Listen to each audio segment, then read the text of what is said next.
Hello, mema Akwaaba nso de ba ye na wotwi ewie dwumadie eso. Ene ne de di kan ye no twi mu sanse nipa ne bi adofo mu amutie mi nyina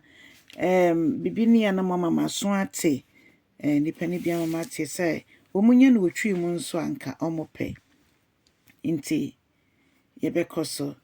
David enyum eni o say me ka kira me ho say mehwe me ho so yi se menye bone enti Awurade metuma no nareka na bedodo a meda so na mwiase yi mu yi afei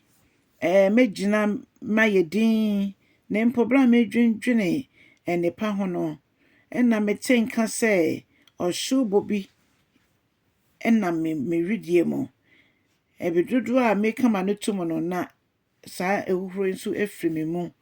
na etese oja ensema eye oja na ne nyina ne se eye mpaebo a mebi se Awurade kaka me na mehu se de me na etiafa Awurade na wasusu de ama me no ma me hunu afei ma me hunu se me na eye kakra bi ma me hunu se nipa na eye kakra bi na afei wama me nkwampo ne tintia yete se mensa eyem adafonum yenkwa etia ene nti dwumedie bi esese edi ma Awurade no ma yendi ne ntem o se ma brabo ni me nkwa enda nyina no etese ebritia we bi wo wenim ye ka se brofo ka se moment a etese bibia yeketu ebi se bibia esi sese ya no eye moment nti Awurade hu ye mobo se de esi famma ye ho so na ye ho ahwa ye ho no o se de bi yenkwa nda. It is but a moment. Afei, o say, Awurade wa ma ye ho po se ye nkwa ne tenten nyina te sa ahomegye a yeji. Adofo. Wo hwe se de o si fagye ahoma. 1 minute mo po ugye ahome bebre. Ye nkwa no ne tietia eye se ahomegye ba ko. Afei, ye te se sunsuma e kan say shadow. Obi sunsuma eko eba. Na ade nyina ne ye ni abre ye adwuma ekoba ende na wie ye no so ye beje ne nyina ho akọ eye se ye be ye adwuma nanso ye ndwene ye nkwa no so ho se so mahwehwe agenkwa na chiri kwan so me firi asase so a ehe na meko ama ye na ya tie yi ye nya ho mfaso ye boabo japadia no ye boabo sika no nanso hwan na ebedi ye sika no nti Awurade na sese me de menida so ehye eyewo na wo ye menida so wo na me de me re ahye wo mu nti Awurade jimi fi asodin mu na emma sebia nkwasia ndi me ho fel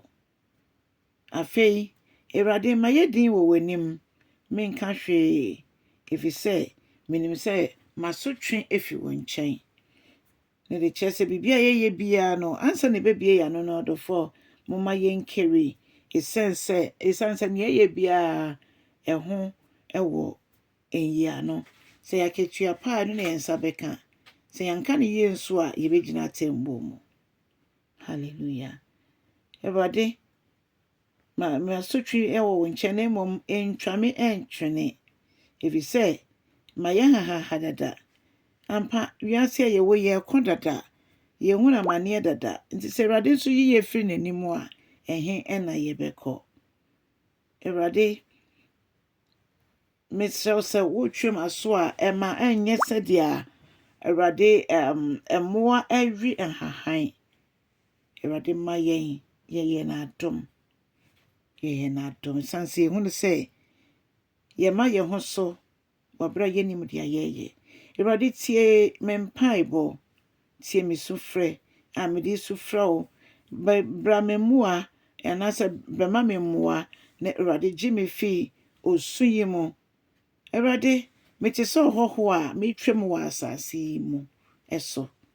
ampa enjai me Awurade enji woni mfiri me so nemom jai me bio na mentimi ensre na me hu se meti ase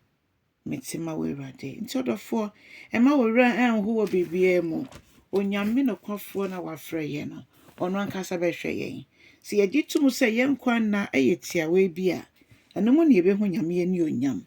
eyetia nti yebegya ye ho mu ama no dia ɔde yen bɛyɛ odofo weekend show bi nkrane cha asɛm no entie kɛkɛ ucha na wa ma no nso so asubscribe na ye nyina abɔ mu ayɛ nyame adwuma fi sɛ dwumadie bia yedi bia sɛ me kana wo share no dwumadie baako na na yedi na yebɛgye ho aketua pa nso entie emfa nhyɛ wo ho mesɛw sɛ cha asɛm no weekend enye sonko emfa ma wo na so aba onyame mbie kwan emfa ma wo no ntre wa hye mu ewo Jesus Christ din mu amen any amen